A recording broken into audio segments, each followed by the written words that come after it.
आज ललई छठ है तो उस पे चावल को भिगो दिया जाता है और हल्दी के साथ उसको पीसा जाता है, उसका ऐपन बनता है।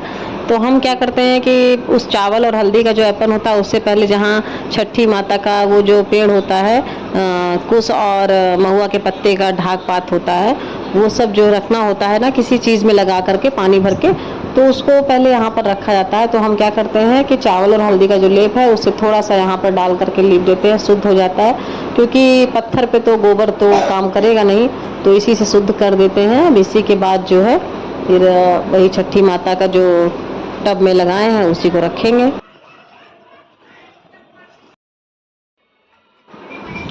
ये देखिए जो बाकी बचा ऐपन है वो थोड़ा गाढ़ा गाढ़ा नीचे का बचा हुआ था, तो उसमें हम कुल्हिया कलर कर रहे हैं। ऐसे घुमा घुमा के कटोरी में कर देंगे, कलर हो जाएगा बाहर साइड और 2 मिनट में ही सूख जाएगा।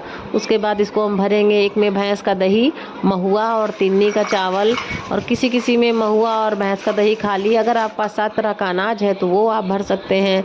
कुछ में चने की दाल लोग रखते हैं, और नहीं है 7 तरह का अनाज, जो भी आसानी से मिल जाए उसको भरते हैं। और उसके बाद जो है पूड़ी हमारे यहाँ बनती है, पूड़ी बना के बस तैयारी हमारी हो गई है। देखिए मेरे यहाँ आ भी गए सब लोग। ये देखिए ये दीदी जो हम आपको पिछली वीडियो में दिखाए थे, ये दीदी आई हैं, और ये इनकी भाभी, मतलब मेरी भी भाभी हुई। ये 2 लोग आई हैं मेरे यहाँ पूजा करने। और देखिए बस मेरी तैयारी हो गई है, बस दीदी लोग अपनी थाली सजा रही हैं। देखो चावल वाल धुला जा रहा है, उसके बाद बस पूजा करते हैं। देखिए ये पूजा हम लोगों की शुरू हो गई है, और इसमें जो है कंडी भी सुलगा के हम लोग रख लिए हैं। उसमें महुआ और दही का हम अगियार करेंगे। और उसके बाद ये जो टब में पानी भरा है उसमें गमले में मैंने लगा रखा है ये प्लांट, तो जो पानी भरा है उसको भी बच्चों की आंखों में लगाया जाएगा, मतलब बच्चों का मुंह धुला जाएगा।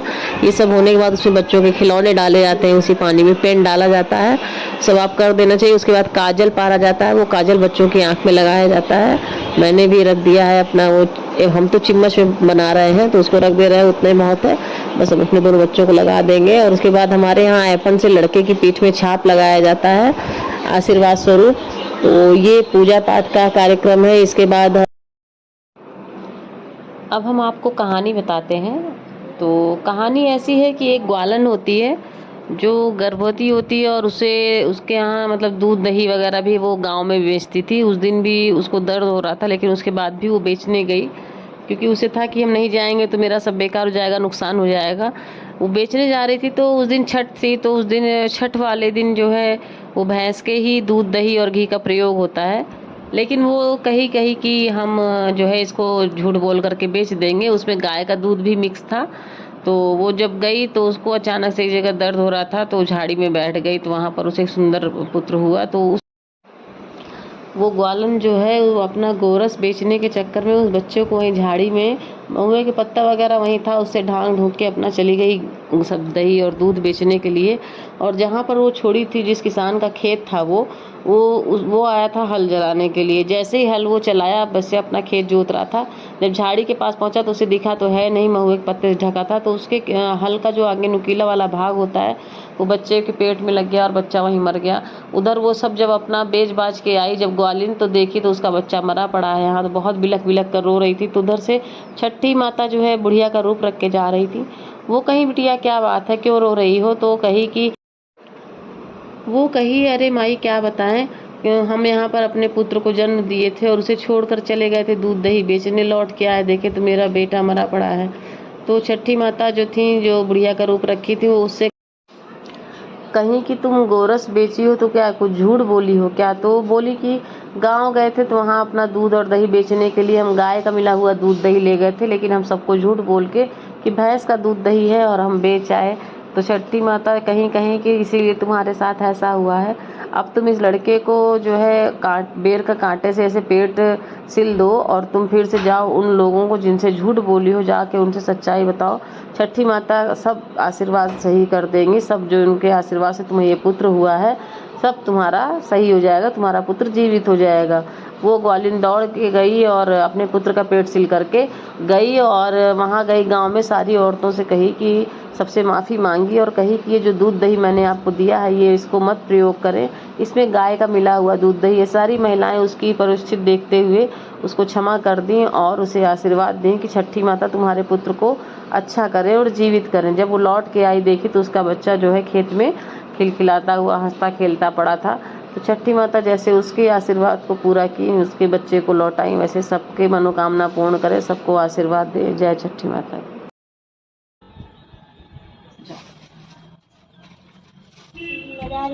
हाँ जाओ।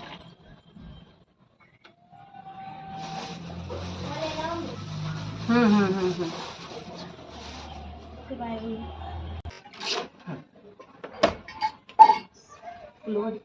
हम्म।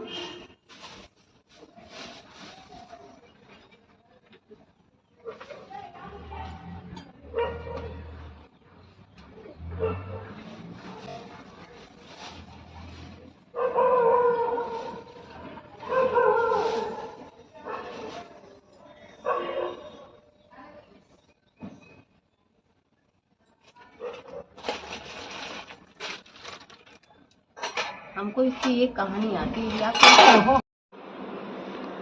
एक राजा रानी थे, तो रानी जो है उनके कोई बच्चे नहीं थे, तो बहुत दुखी रहती थी।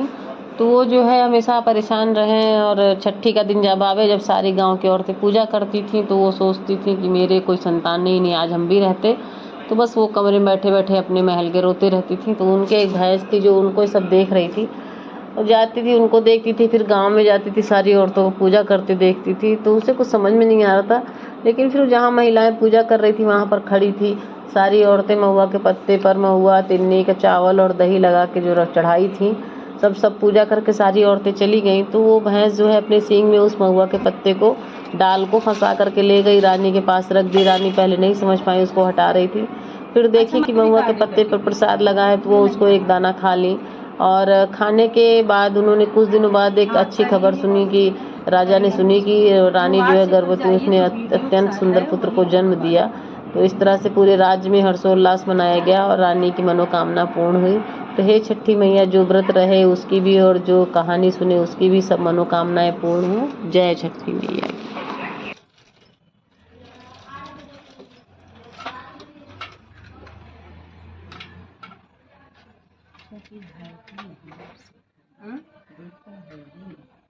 नेटवर्क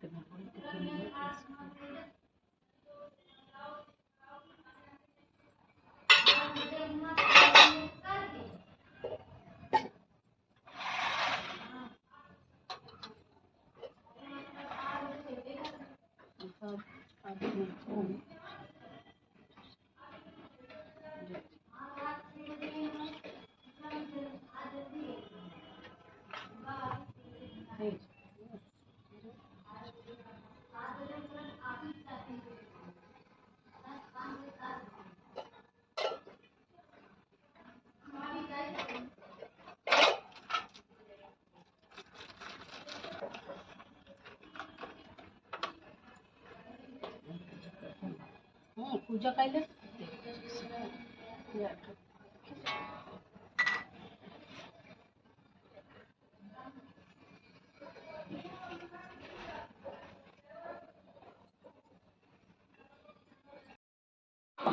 ये हम लोग पूजा करके उठे तो सब लोग तिन्नी का चावल और दही जो महुआ कुल्हिया में रखे थे या महुए पत्ते में, सब लोग वही खा के पानी पियेंगे।